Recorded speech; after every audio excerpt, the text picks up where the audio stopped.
Welcome to part 2 of our conservative book series. I'm your host, John Harris. We are going to talk today about the Anti-Federalist Papers. Now, admittedly, the Anti-Federalist Papers are not a book like the last book we did, which was Reflections on the Revolution in France by Edmund Burke. That was a book by an individual, and it's very easy to follow a book. This is a little more complicated. This is a series of essays, many of them showing up in newspapers, that were critical of the United States Constitution of 1787. The Federalists saw things that they thought would lead to potential tyranny, and they wrote about them. And many of their predictions, well, I'll let you be the judge, but they seem to have known something about where this was going to head.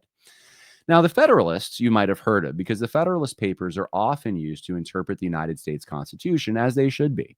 Conservatives, and not just conservatives, but people interested in understanding the federal Constitution, will go back into the Federalist Papers to try to decipher what the original intent is of that document.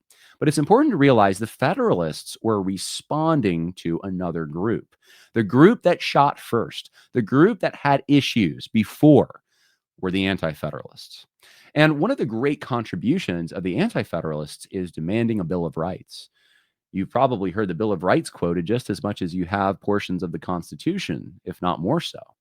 And the Bill of Rights is only in our Constitution really because of the pressure coming from Anti-Federalists.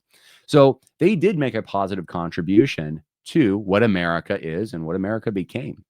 They're also important to listen to because I frame them more as conservative critics. Not that many of the Federalists weren't also conservative and interested in conserving things that were true and beautiful and good and valuable, but the Anti-Federalists were suspicious of consolidated power. They thought the general government, and that's the term they used, would grow. The Supreme Court, the Congress, the presidency, all of these branches had too much power under the system that was proposed in 1787. And so one of their mechanisms for limiting that was the Bill of Rights. But even with that, many of them were still fairly suspicious and made predictions that honestly were pretty prescient. And I'll show you some of those. I think it's important in the 2020s to realize what these debates were back in the 1780s and 90s, because those debates honestly haven't left us. We are still debating some of the same things pertaining to state and local authority versus the general government and consolidated power. We, if anything, have seen the growth of the national or the general government over the last few centuries. And as we're getting ready to celebrate the 250th anniversary of the United States, I think it's good to reflect on these things. Who were the conservatives? Was Alexander Hamilton one of the conservatives? Actually, he's one of the ones I think probably was the least conservative, if we understand conservative to be the securing and preserving of the decentralized Anglo-Protestant tradition that we've inherited. But he was one of the big Federalists. Was James Madison, was he a conservative? I think in many ways, yes. Russell Kirk thought he was. In some ways, though, he was also a friend of consolidated power, as was in some ways George Washington, who was influenced by Alexander Hamilton. One of the interesting things about this is it's not purely conservative liberal, but I think you could include both Federalists and Anti-Federalists in the conservative tradition, both of these documents. But if I were to choose which one was more conservative, which one was interested in preserving those local, unique structures that were inherited from Great Britain, I would say it's the Anti-Federalists. And this cuts across many lines. This isn't just a North-South thing. This is something that people in the South, people in the North were on both sides of. And so this is at an early stage in the formation of the Federal Republic. It's a fascinating thing to hear them when they have no experience to draw on yet, except for the experience of being colonies and living under the Articles of Confederation and then studying the experiences of others in England and in Rome. It's interesting to hear them try to come up with ideas for what would be the best arrangement, which is what we still want today. We want the best arrangement, right, for our children. So it's with that in mind that I bring you the Anti-Federalist Papers. And most of this video is going to be available to patrons only. So I will remind you, if you want to see the full entire video, you're going to have to go to the info section and click on the link there. And you can either pay a very small fee to watch the whole thing, or you can become one of my monthly patrons, which I really appreciate. It helps me be able to do this kind of work, which I don't see being done in a lot of places. Uh, Much of this video also, though, is going to be free. So up until the point that we start talking about very specific differences between Federalists and Anti-Federalists, I am going for free to give you a background on the Federalists and Anti-Federalists. So let's start. Let's first talk about the Anti-Federalists. Let's talk about who they were. Here's a picture of some of the main Anti-Federalists. You have on the right side Elbridge Gerry.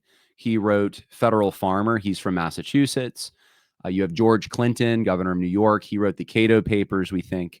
Now, some of this, by the way, is a bit speculative. We're not exactly sure who wrote Federal Farmer. Probably Elbridge Gerry, but we're not exactly sure. George Clinton, we're pretty sure, was Cato. We have Patrick Henry. He's the most prominent in this picture because he was probably one of the most prominent Anti-Federalists.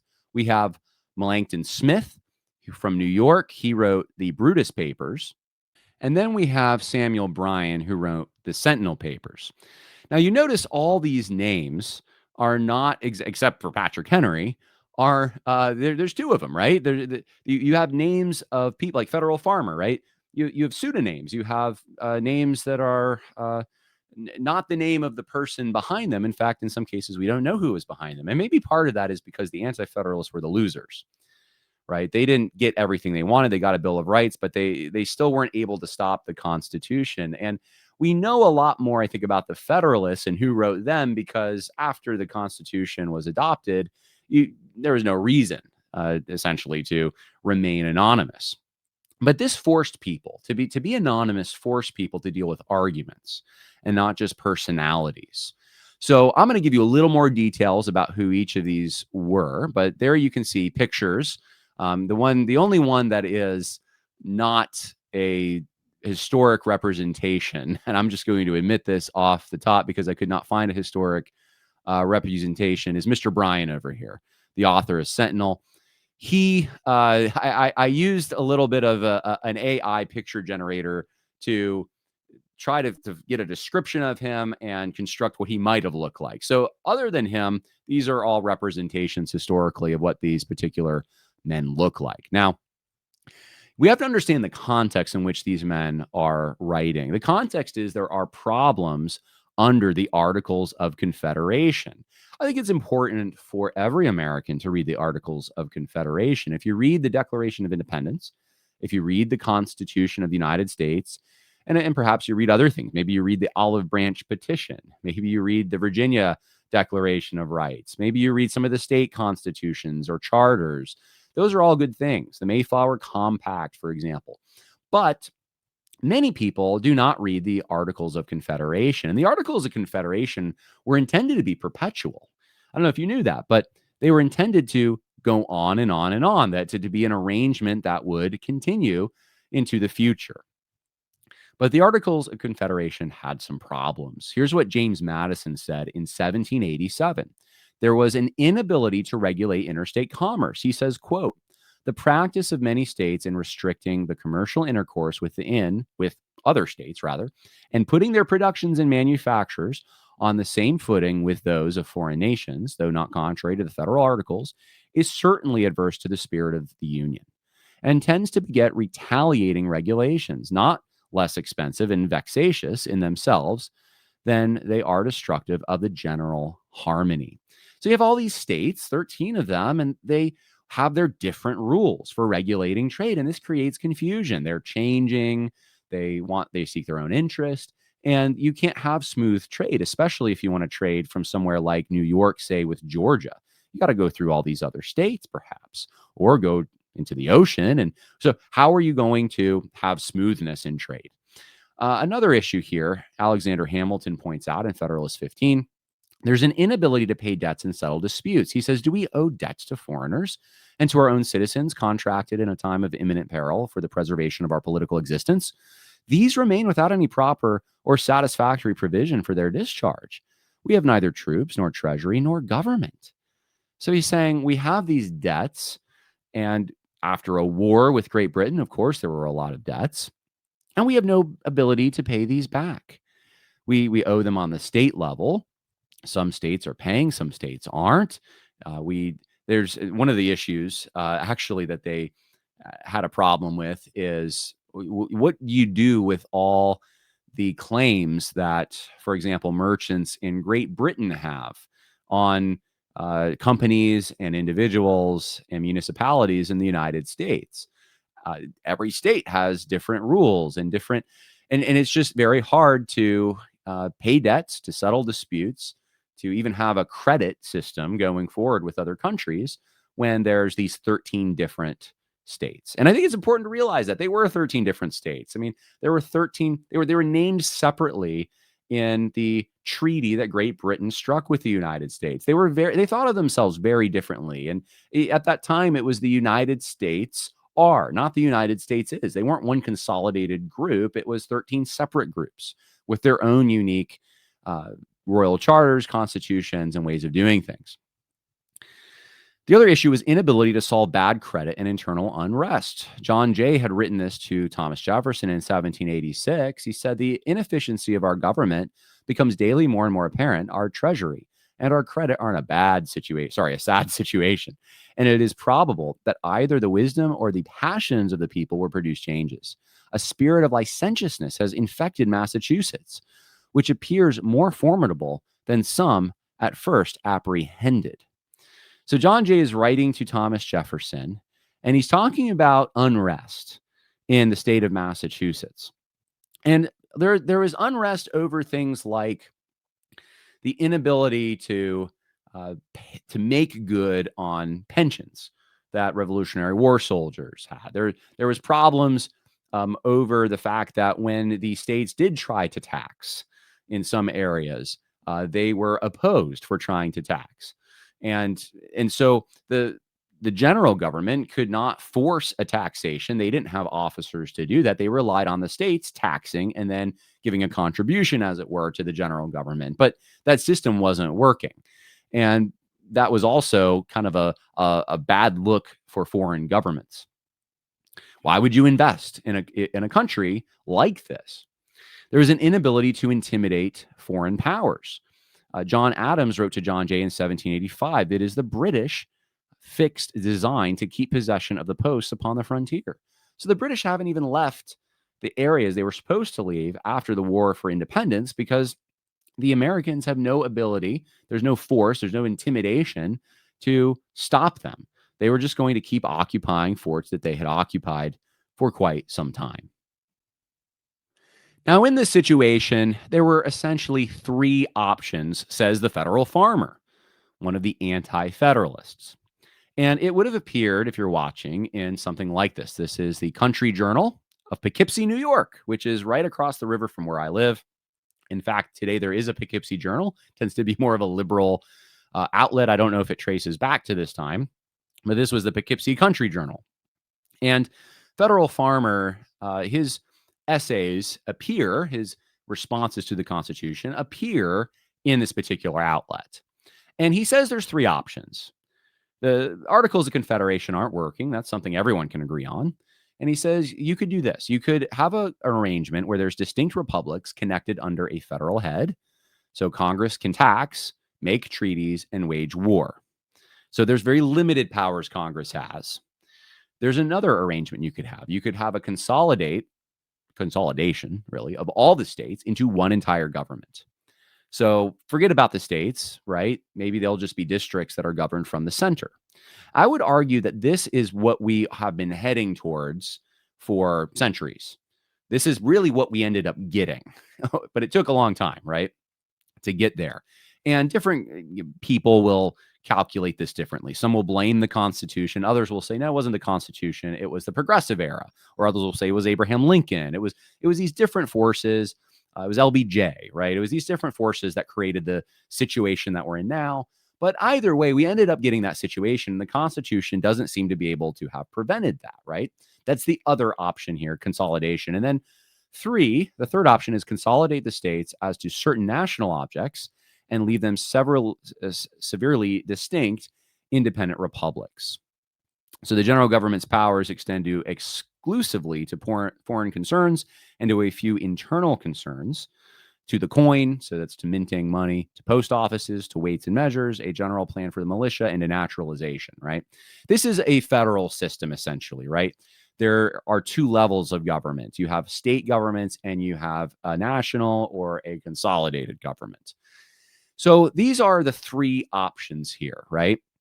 And that he sees, at least, right? And the first one is more or less kind of what you had under the Articles of Confederation, maybe a little stronger. Congress can tax, right? Um, the third one is perhaps even stronger, right? There's a greater consolidation. There's different shades of consolidation here. But there's it's still a federal republic. We're leaving the states alone, but we're gonna have post offices. We're gonna have coining. We're gonna have some certain things in common, right? It's a little more Alexander Hamilton, right? But I think what Hamilton really wanted, I think, was this third option, just a consolidation of the states into one entire government. And that's what we've been headed towards, but that's not how the Constitution was sold. And I would argue, that's not even what the Constitution itself reflects. The Constitution was sold as and seems to reflect a federal division of some kind, and that is the American spirit, right? But the Anti-Federalists, who are really the Federalists, saw a problem in how the Constitution would potentially be used. So let's talk a little bit about the Federalists first, okay? The Federalists wrote primarily under the name Publius. Publius, and this stands for Publius Valerius Publicola, a founder of the Roman Republic, who overthrew the monarchy in 509 BC, but yet he had an act of dismantling his hilltop house to dispel accusations of seeking kingship, which symbolized republican virtue and resistance to tyranny. So the Federalists are being accused of bringing in a consolidation. It's a Caesarian type thing. This is power. This is control. This isn't good. And Publius, they're writing under that name to reinforce to people who would know something about Roman history, which they knew more of back then, at least educated people, that actually what they're trying to do is they want a republic. They don't want the monarchy. They want smaller, more local, and more. It's not what you think it is, right? And so they use this name on purpose. And there's three primary authors to the Publius Papers, the Federalist Papers. You have James Madison, Alexander Hamilton, and John Jay. And of course, Alexander Hamilton writes the most. He writes 51. James Madison writes 29, and John Jay only writes 5. And I think most of those are concerned with the judiciary. Now, James Madison he played a leading role. Many call him the father of the Constitution. And he helped introduce the Bill of Rights. Alexander Hamilton, from the first Secretary of the Treasury. But Alexander Hamilton, actually, funny enough, some people debate this even today, one of the non-Americans. Now, of course, he's an American. I mean, at that time, many people were from other places because you had people born in Britain and so forth. But he was actually from the island of, I think it's pronounced Navis, in the British West Indies. And he actually came from there to the United States. So he just an interesting tidbit there. But he was the first Secretary of the Treasury. He was a key advocate for a strong national government. Of course, James Madison being from Virginia, and John Jay also being a Virginian. He's the first Chief Justice of the United States. He contributed essays to the Federalist Papers, only though 5 of them, and mostly on foreign affairs and the judiciary. These are your three main Federalists who are making the argument against the Anti-Federalists for the Constitution. Now, in Federalist 23 and Federalist 31, Alexander Hamilton says some, I think, very clear things that if you wanted to boil it down, what was their plan? What were they trying to do?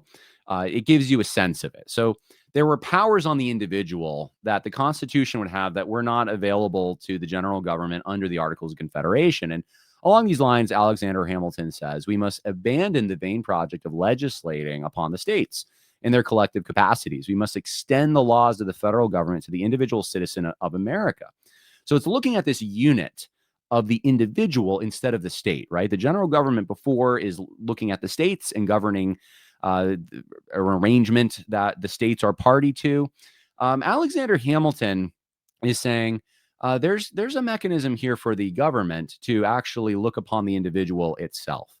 Now, this does not mean necessarily, this is not the Rosetta Stone on interpreting the Constitution, because of course the Constitution itself is something that is ratified by guess who? Not individuals, it's the states. So the states are actually party to this new Constitution, but Alexander Hamilton seems to have maybe some other motives in mind here. And he sees a potential for consolidating more power and getting some power over the individuals. He says the Union ought to be invested with the full power to levy troops, to build and equip fleets, and to raise the revenues which will be required for the formation and support of an army and a navy. And we'll later on talk about how this was a problem for the Anti-Federalists. They were very afraid of standing armies. The other thing was the power to incur debt. So Alexander Hamilton talks about this, and this is a big thing for him. He wants a national bank. He says the power of creating new funds upon new objects of taxation by its own authority would enable the national government to borrow as far as its necessities might require. So now the government can go into debt. The government can borrow on credit. This is something that was not possible before. Now it is. And it will be able to pay our debts if we are able to borrow from other people, right? From other interests. And this is, you can probably see if you're a conservative and you're hearing what I'm saying, and you're saying those are in the Federalist Papers. Oh my goodness, that doesn't sound very conservative. Well, there's a lot of things that don't sound, looking back, maybe that conservative, but you have to realize the times in which these documents were written. They're responding to the problems we already discussed regarding the Articles of Confederation. It's not the bloated government that we have today. Imagine if you didn't see anything regarding, you had no knowledge of the bloated government we have today, and you are trying yourself to create an arrangement along with other Americans that will prevent that kind of bloated government, right? So Alexander Hamilton later on, and we'll see some of these quotes, is saying this isn't going to grow the government. It's not, you're not going to be taxed more because now we have a mechanism for taking taxes from the general government, where it's not going to do that. The things you're fearful of, it's not going to do that. All is well, right? So you can either take that on its face. You can, a lot of people have seen Hamilton to be a figure that was maybe lying and really wanted this strong central government. Two books off the top of my head on that.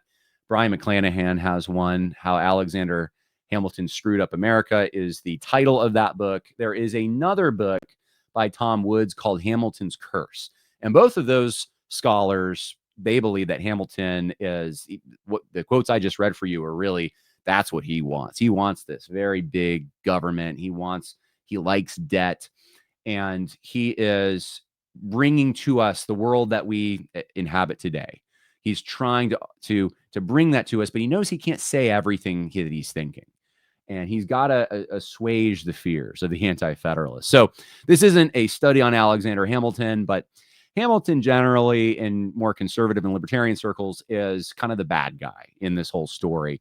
And I would say this is also a personal thing for me. I see Patrick Henry as one of the good guys. I just happen to like Patrick Henry. In fact, I initially thought of doing a Patrick Henry side biography, but I would just recommend going and reading maybe a biography of Patrick Henry. There are several good ones out there. Here are the Anti-Federalists, okay? So here's a deeper dive into who they were. They wrote under a few different pseudonyms as well. So you have Sentinel, which is probably Samuel Bryan, the son of a Pennsylvania Supreme Court Justice George Bryan. And Bryan warned that the Constitution favored elites and lacked a Bill of Rights, and he influenced Pennsylvania's ratification debates. His writings helped secure the adoption of the Bill of Rights. Then you have Langton Smith, a delegate to the Continental Congress from New York, and possibly he may have written under the pen name Brutus. We're going to assume that's the case. It may have been Robert Yates. There's a few other people that are assumed or suspected of it, but Langton Smith seems to have the best arguments for his authorship, and his speeches at New York's 1788 convention nearly blocked ratification, strengthening the push for amendments. And then we have my favorite. We have Patrick Henry. Patrick Henry opposed the Constitution at Virginia's 1788 convention. He argued it created a tyrannical government without a Bill of Rights, and his advocacy for amendments and states' rights was pivotal in securing the Bill of Rights. And one side thing I want to say about Patrick Henry, he's the guy who said, "Give me liberty, give me death," very famously. Patrick Henry is probably the most brilliant orator the United States has ever known. If not, he's up there. He's one of the top. And he had so much respect in his state of Virginia. Any office he ran for, he's going to win.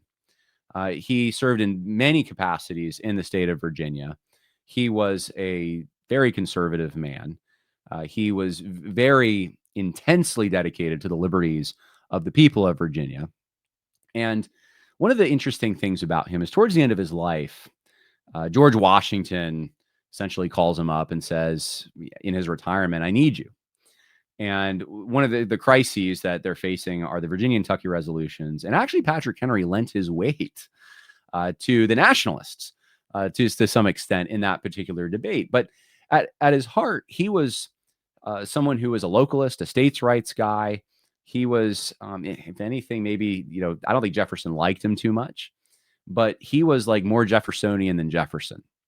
And he is probably one of the best people that you can study in American history if you want to find a role model. One of the things also about him, I'll say, is towards the end of his life, especially, he became very concerned with advancing Christianity. And he handed out gospel tracts to people, gospel pamphlets, and talked to people about the Lord quite a bit. So he's a Christian hero in addition to being one of America's big heroes. But this American, opposed the Constitution of 1787. Isn't that interesting? And then, of course, we have George Clinton, the governor of New York. He wrote under the name Cato and criticized the Constitution's executive power as aristocratic. He led the New York's Anti-Federalists to demand amendments, and his efforts at the 1788 convention secured conditional ratification, bolstering the case for a Bill of Rights. Elbridge Gerry was a delegate from Massachusetts who likely wrote the Federal Farmer Papers and argued that the Constitution would violate states' rights. And you have here two of the Roman figures, Lucius Junius Brutus, who overthrew Rome's last king to establish the Republic, and then Cato the Younger, who died rather than live under Caesar's rule. So both of them known to be in the Roman history as those who supported a republic over consolidated power, which is what the Anti-Federalists wanted to be known as. Now, were the Federalists actually nationalists? This gets very confusing. They probably should be called the Nationalists. Because they saw the United States more as a national arrangement, that it was one consolidated thing. There were differences between states, but it was one thing. It was a nation. It was a national entity. And the Anti-Federalists were actually more of the Federalists. They viewed it as there are more separations between these states. So James Madison says in Federalist 39, he says, the proposed Constitution, therefore, is in strictness neither a national nor a federal constitution, but a composition of both. Well, that's interesting. In its foundation, it is federal, not national. In the sources from which the ordinary powers of the government are drawn, it is partially federal and partially national. Now, that's partially because he's talking about the Senate and he's talking about the House and how they were different. There were differences in how one became a senator and one became a member of the House. But he's saying that there's it is partially federal, partially national. In the operation of these powers, it is national, not federal. In the extent of them, again, it is federal, not national. And finally, in the authoritative mode of introducing amendments, it is neither wholly federal nor wholly national. So make heads or tails of that, right? I mean, this is James Madison, father of the Constitution, and he's saying, our Constitution, it's not really national, it's not really federal, it's kind of both. But he leans more, by even admitting this, he is leaning more national than the Anti-Federalists, who are purely federal. They wanted the government to do some very limited things, the general government, but they wanted the states to retain most of the powers. Now, there were some points of agreement between the Anti-Federalists and the Federalists. One of those points of agreement is in the picture here. It's George Washington. Both of them seem to everyone loved George Washington, right? And George Washington was a man of very high virtue, and this was something that both agreed on. In fact, this is something that Sentinel, which is probably Samuel Bryan, said in Sentinel 1. He said, a republican or free government can only exist where the body of the people are virtuous and where property is pretty equally divided. In such a government, the people are the sovereign, and their sense of opinion is the criterion of every public measure. For when this ceases to be the case, the nature of the government is shaped, and in an aristocracy, monarchy or despotism will rise on its ruin. So without virtue, he admits you're going to get aristocracy, monarchy, or despotism. We need virtuous men if we're going to keep a federal republic. Without that, we're not going to have a federal republic. That's one of the issues that we have today. And we have James Madison in Federalist 10. He says the need for a self-limiting government. He says in framing the government, which is to be administered by men over men, the great difficulty lies in this. You must first enable the government to control the governed, and in the next place, oblige it to control itself. These are two things, and there's more than this, but these are two main things that the Federalists and the Anti-Federalists would have agreed wholeheartedly on. We need public virtue. We need a self-limiting government. And we need George Washington. They both like George Washington. Now, one of the things that the Anti-Federalists felt that they were being forced into and they didn't like was adopting the Constitution too rashly. And this is warned about in John DeWitt 1, and we don't know who wrote the John DeWitt papers, and also in Brutus 2. In John DeWitt, it says, we are but yet in infancy, and we had better proceed slow than too fast. Has anyone ever told you that? Has anyone ever told you with a major decision, like maybe you're marrying someone or you're choosing a school to go to, you're choosing a career path, hey, you better take this slow. You don't make this rashly because this is going to affect the rest of your life, right? And that's just on a personal life. Well, what about the life of a nation? What about the life of 13 separate nations? What about the life of your family living in a governmental arrangement? What would you do in that case? Well, that's what John DeWitt is trying to get at. He's saying, I am as much a federal man as any person. In a federal union lies our political salvation, to preserve that union and to make it respectable to foreign optics. The national government ought to be armed with all necessary powers. But the subject I conceive of infinite delicacy and requires both ability and reflection. In discussing points of such moment, America has nothing to do with passions or hard words. Every citizen has an undoubted right to examine for himself. Neither ought he to be ill-treated and abused because he does not think at the same moment exactly as we do. So he's saying there's a room for diversity of opinions here. We don't want to make this decision too rashly. Yes, we might be in a situation that's not the best. And of course, a federal union is going to be our political salvation, but what does that union actually look like? Can we just pump the brakes? Melanchthon Smith, something similar. And he brings a biblical example. He says, when the prophet Elisha told Hazael, I know the evil that thou wilt do unto the children of Israel. Their strongholds wilt thou set on fire, and their young men wilt thou slay with the sword, and wilt dash their children and rip up their women with child. Hazael had no idea that he ever should be guilty of such horrid cruelty, and said to the prophet, is thy servant a dog, that he should do this great thing? And Elisha answered, the Lord hath showed me that thou shalt be king of Syria. The event proved that Hazael only wanted an opportunity to perpetrate these enormities without restraint, and he had a disposition to do them, though he himself knew it not. So what Melanchthon Smith is trying to say, using this vivid biblical imagery, is, look, someone can seem innocent on the surface. Something like the Constitution and the people forwarding this Constitution, they may seem innocent on the surface. They want the right things, or their motives may be pure. But if you give them these powers, maybe they'll turn into something different. Maybe they're not going to be what they're like now. And it will be to our perdition. It will be to our peril. Our children will suffer with the consequences of what we do today. And therefore, it is better to take this slow. And that was one of the things that the Anti-Federalists were very animated about, of we need to be very careful with where we tread because there's a capacity for disaster. Now, opinions ranged on the extent to which the Constitution would be a problem to ordered liberty, federalism, local arrangements, etc. But there were some. John DeWitt, the second paper against the Constitution of 1787, he paints a very dystopian future. And I want to read some of this to you.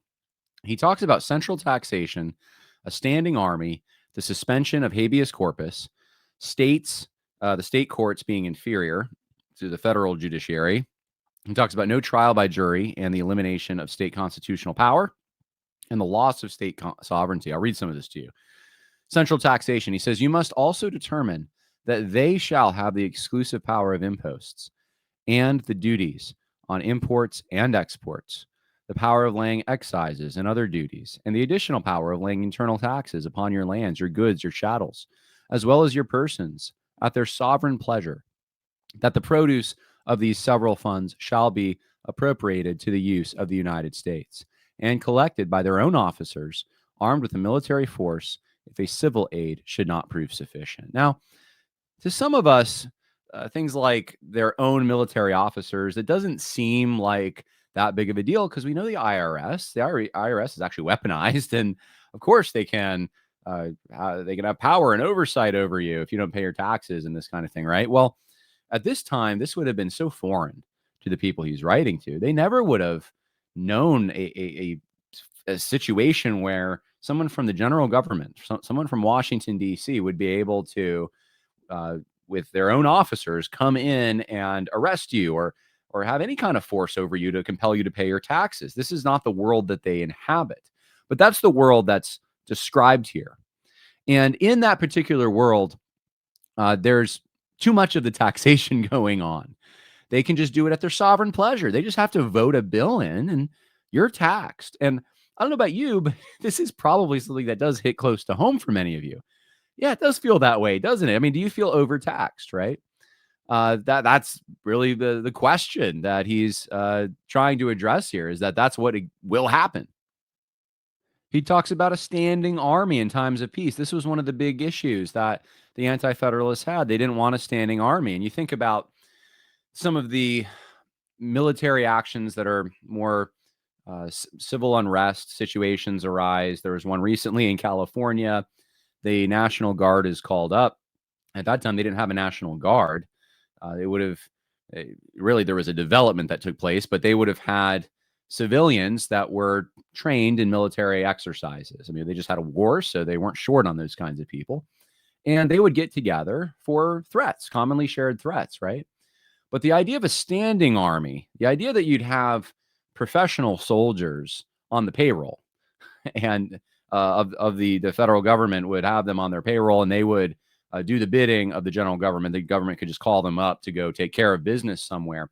That was something that frightened the Anti-Federalists. And it's something that now, being so downstream from this, we just live with that. Even the state militias, right? The National Guards are federalized with very little restrictions. There's a lot of ease in doing that. So, of course, that's one of the other issues that's brought up here. You have the state courts that will be inferior. And he says, you must also say that your present Supreme Judicial Court shall be an inferior court to a continental court, which is to be inferior to the Supreme Court of the United States. That from an undue bias which they are espoused to have, the citizens of their own states, they shall not be competent to determine title to your real estate. Disputes which may arise upon a protested bill of exchange, a simple note of hand, a book debt, wherein your citizens shall be unfortunately involved with the disputes of such or any other kind with citizens either of other states or foreign states. So he's saying if you have citizens of another state that have a claim on you, the dispute, you have one between yourselves, or another country, that now you're going to have a court system set up with the Supreme Court being the highest level that will be able to decide those cases. You can appeal to the Supreme Court. The state courts will not have supremacy. This was a different situation than when they were used to. They had only state courts. The state courts determined what would happen. If you had a problem with someone domiciled in Virginia, you'd have to go to Virginia to deal with that and appeal to the courts of Virginia, right? Even if you lived in Pennsylvania. So this was another thing that they're concerned about. No trial by jury and the elimination of state constitutional power. He says in all such cases, they shall have a right to carry their causes to the Supreme Court, whether for delay only or vexation, however distant from the place you live or inconsistent with your circumstance. So basically, you could have to go to a court that's hundreds of miles away from where you live. At that time, that was a big deal. Today, we have planes, we have modern transportation. Back then, terribly inconvenient and terribly expensive. That such appeals shall be extended to matters of fact previously to a capacity of giving a complete answer to these proceedings. You must determine that the Constitution of your Commonwealth, which is instructive, beautiful, and consistent in practice, which has been justly admired in Europe as a model of perfection, and which the present convention have affected to imitate, a constitution which is especially calculated for your territory. So right now, I think what he's doing is he's talking about the, I believe he's talking about the articles and how he's saying that like there's either that or he's talking about a state constitution. I believe it's actually it is the Constitution of Massachusetts because John DeWitt was written to the citizens of Massachusetts. So I'm pretty sure that's what he's talking about, not the articles. But anyway, he's saying you have already a document that is admired, and this is one of the things that the present Constitution they're even taking this into consideration. This Constitution of the state of Massachusetts, and that's not going to be the governing document though when you have a dispute with another state or another country. And then, of course, the loss of state sovereignty. John DeWitt says the skeleton of it may remain, but its vital principle shall be transferred to the new government.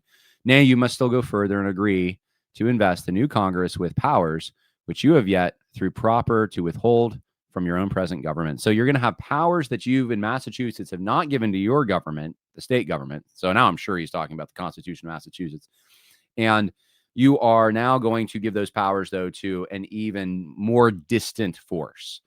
So these are the arguments or the future that he paints, John DeWitt. He said, this is what it's going to look like when you live under this thing.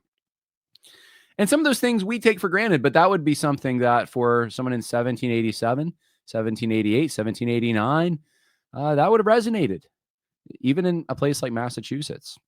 Now, one of the issues, one of the assumptions, one of the working assumptions between Federalists and Anti-Federalists, and I think there were likely Federalists who came down differently and Anti-Federalists who came down differently on this, but you could see emerging a fault line. There was a fault line forming between how one viewed the United States. And this, of course, I think was most prominently displayed in the American Civil War, in the war between the states, when you definitely had a contention that believed that it was the United States are in the South, and then in the North, the United States is. It's either preserve the Union, it's a one solidary thing, or this is no, we the Confederacy is a federation of states, and we're all separate and distinct. And what you had in during the time that the Constitution was being debated is you had people more on the Federalist side of things who were arguing for consolidation. And you'd have people more on the Anti-Federalist side that were arguing for difference. So I'll give you some examples. John Jay says this in Federalist too, and I've quoted this before. With equal pleasure, I have as often taken notice that Providence has been pleased to give this one connected country to one united people. Okay, so one united people he's talking about here. A people descended from the same ancestors, speaking the same language, professing the same religion, attached to the same principles of government, very similar in their manners and customs, and who by their joint counsels, arms, and efforts, fighting side by side throughout a long bloody war, have nobly established their general liberty and independence. Well, you have Anti-Federalist John DeWitt here, who, again, that's a pseudonym. We don't know exactly who wrote this, but someone who's writing to Massachusetts. And John DeWitt says, from the first settlement of the country, the necessity of the civil associations founded upon equality, consent, and proportionate justice have ever been universally acknowledged. The means of education always attended to, and the fountains of science brought within the reach of poverty. Hitherto, we have commenced society and advanced in all respects, resembling a family, without partial affections or even a domestic bickering. So there is some unity here, but it's a family unity. We're not one people in a sense. We are, there's different. There's sons, there's daughters, there's aunts and uncles, and we have a connection to each other, but we do have differences. He follows it up in his second paper, John DeWitt 2, the difference of interest, different manners, and different local prejudices in the different parts of the United States, that to obtain that majority of 3/4 to any of the single alteration. Now, what he's talking about here is amending the Constitution. So he's saying, if you want to amend this Constitution, it's going to be hard because look at the differences between us. We have to find 3/4 of us who agree. He says, essentially, affecting this or any other state amounts to an absolute impossibility. Why is it impossible, John DeWitt? Because we're so different, he says. The conduct of the delegates in dissolving the convention plainly speaks this language and no other. So you have the Anti-Federalists saying, you know what, we got differences. That's what they're emphasizing. We've got differences. Massachusetts is not Virginia.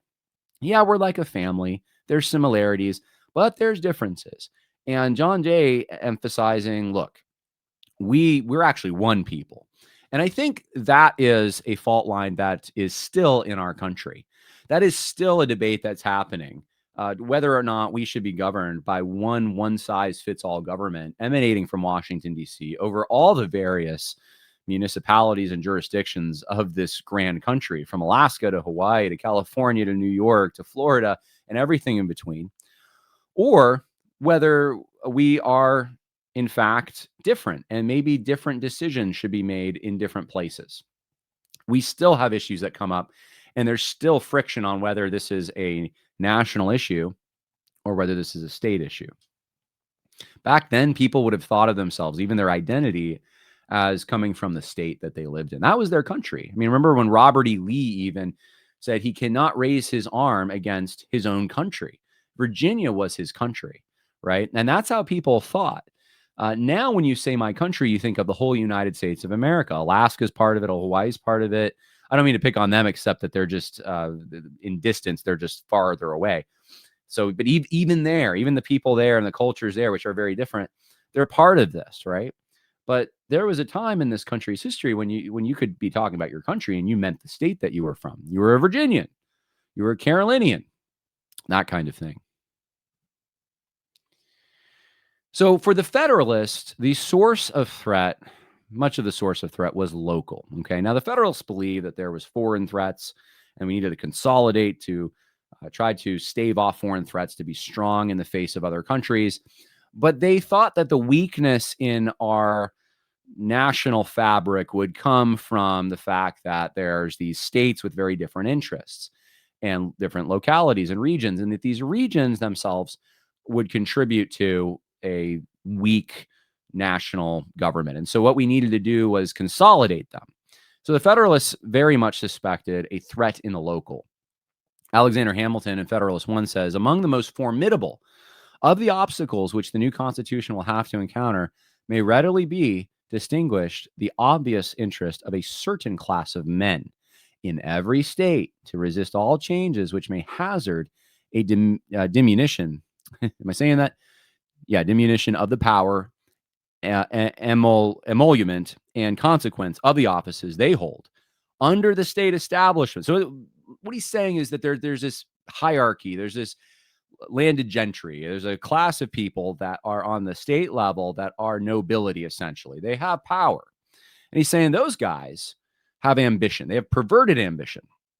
And the perverted ambition of another class of men who will either hope to aggrandize themselves by the confusions of their country or will flatter themselves with their fair prospects of elevation from the subdivision of the empire into several partial confederacies than from its union under one government. So Alexander Hamilton is saying, hey, one of the things that could happen here, one of the proposals is that we just have different confederacies. We split up, right?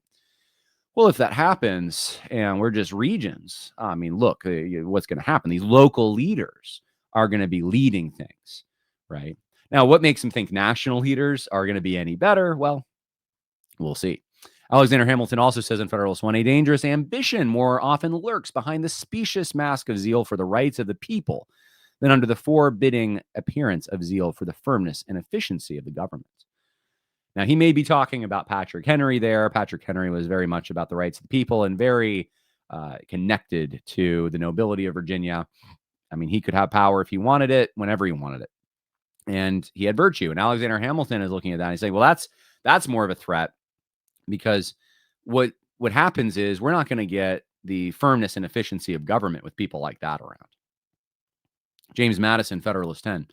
Among the numerous advantages promised by a well-constructed union, none deserves to be more accurately developed than its tendency to break and control the violence of faction. So the violence of faction, of the small unit, of the regional, the local hero and his connection with the people in a local region, that is the threat to connecting with each other and forming a efficient government, which is what Alexander Hamilton wanted.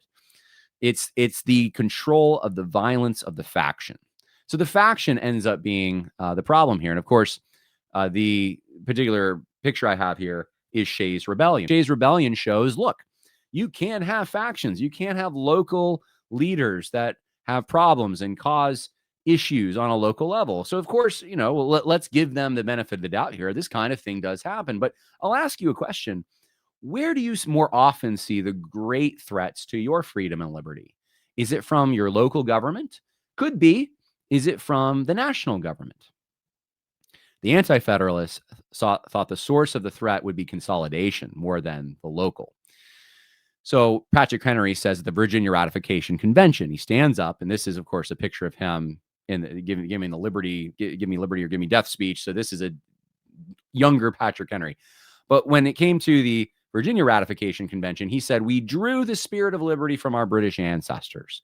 By that spirit, we have triumphed over every difficulty. But now, sir, the American spirit, assisted by the ropes and chains of consolidation, is about to convert this country into a powerful and mighty empire.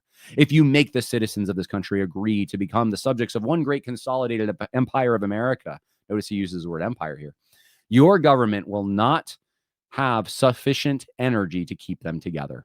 Such a government is incapable with the genius of republicanism. There will be no checks, no real balances in the government." So he's saying, you can say bye to your liberty. This is going to be an empire. You think you're getting a federal republic, you're going to get an empire if you go through with this. Now, of course, it's important to remember when I'm talking about this, we are talking about a constitution without a Bill of Rights at this point, okay? Of course, the Bill of Rights are added, and that addition assuages enough of the Anti-Federalists that they go along with it, right? But this is what Patrick Henry fears. Sentinel, which was written probably by Samuel Bryan, he says, "It is the opinion of the greatest writers that a very extensive country cannot be governed on democratical principles." So there's a scale issue here. You have such a big country. How are you going to have a democracy? How do you even, there's no mechanism for everyone to have their say. So you have a Republican form, but then the more people, the more regional, distance, the less proximity there is from the representatives to the people they represent. And the more people they represent, which means less access to the person who represents you. You can't have a democratic system like this. Federal Farmer says one government and general legislation alone never can extend equal benefits to all parts of the United States. Different laws, customs, and opinions exist in the different states, which by a uniform system of laws would be unreasonably invaded. So he's saying we got to keep our local customs, our local differences. They're suited to our regions. We can't just let a one-size-fits-all government come in. That's going to be the threat to our liberties. Now, which has been more of a threat to liberties in the long run? Has it been the local? Has it been states? States can certainly do that. Local governments can certainly do that. But has it been the national government? Because when the national government makes a decision, it's for everyone, right? The general government is jurisdiction flows over the entire span of the United States of America. So this is one of the things the Federalists and Anti-Federalists, they're hashing this out back then. We're still hashing some of this out. Now, the Federalists needed to sell this to the states. They needed to convince states who are hearing these Anti-Federalist arguments that there's no merit to them, that these fears are overplayed. Don't worry about it, right? So John Jay says in Federalist 2, now he tries to talk about the fact that there's one people, and he uses this language to appeal to them, that an inheritance so proper and convenient for a band of brethren, united to each other by the strongest ties, should never be split into a number of unsocial, jealous, and alien sovereignties. So there's an emotional appeal here. Like, look what we went through together. We went through the Revolutionary War together. We've been through so much. Why don't we got to stay together? I mean, it echoes kind of, you could hear the preserve the Union language that came during the Civil War, right? We got to stick together, guys. Tradition, also another appeal they make.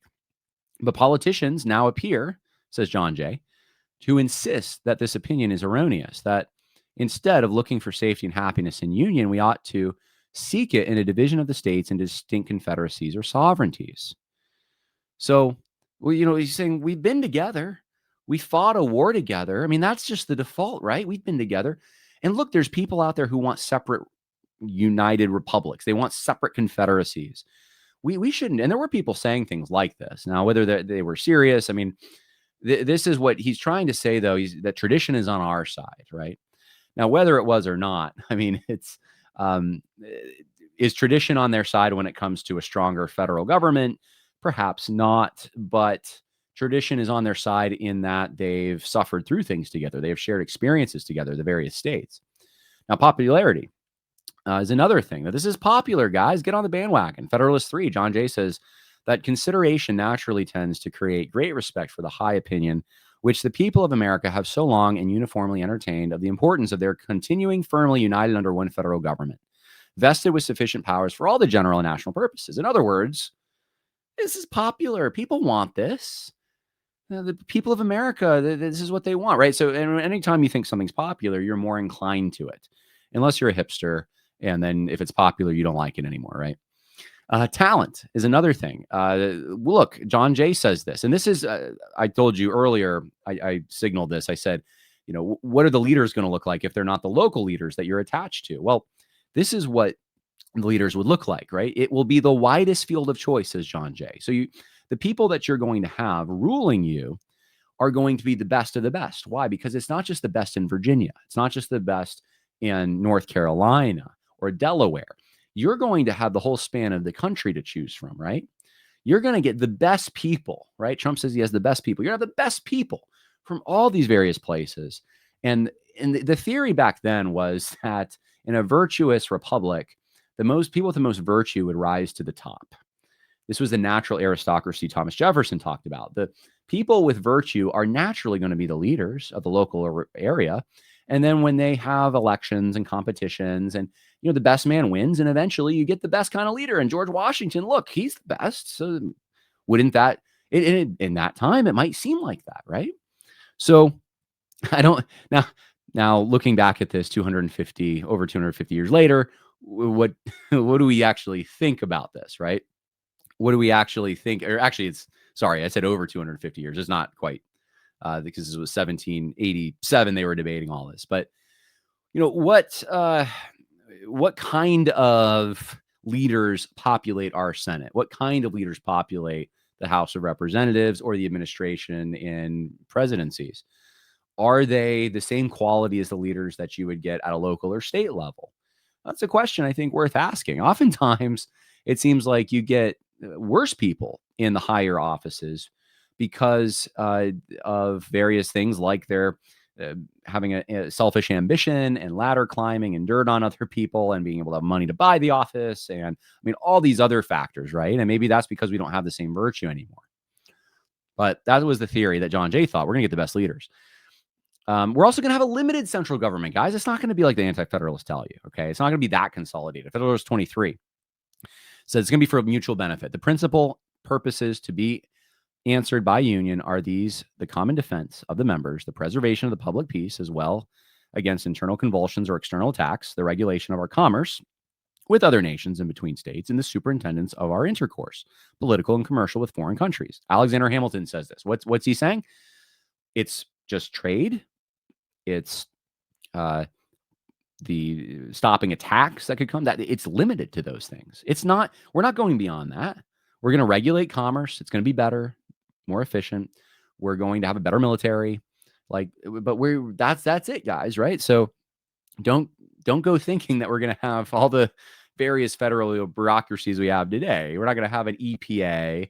We're not going to have a Department of Education. We're not going to have all the various intelligence agencies and education agencies. And none of that would have, they would have been shocked. I think even Alexander Hamilton would probably be shocked at what we have today. Possibly. It's going to have states' rights, guys. We're not getting rid of that. James Madison, Federalist 45, the powers delegated by the proposed Constitution to the federal government are few and defined. Those which are to remain in the state governments are numerous and indefinite. So it's going to be a limited government. States are still going to have rights. Don't worry about it. Right? That's what they're trying to say, to sell it to the states. They're also saying it's for our safety. Federalist 3, among the many objects to which a wise and free people find it necessary to direct their attention, that of providing for their safety. Peace. We're going to have peace. An entire and perfect union will be the solid foundation of lasting peace. Federalist 5, peace from faction, right? If these states should be either wholly disunited or only united in partial confederacies, the subdivisions into which they might be thrown would have frequent and violent contests with each other. That's Federalist 6.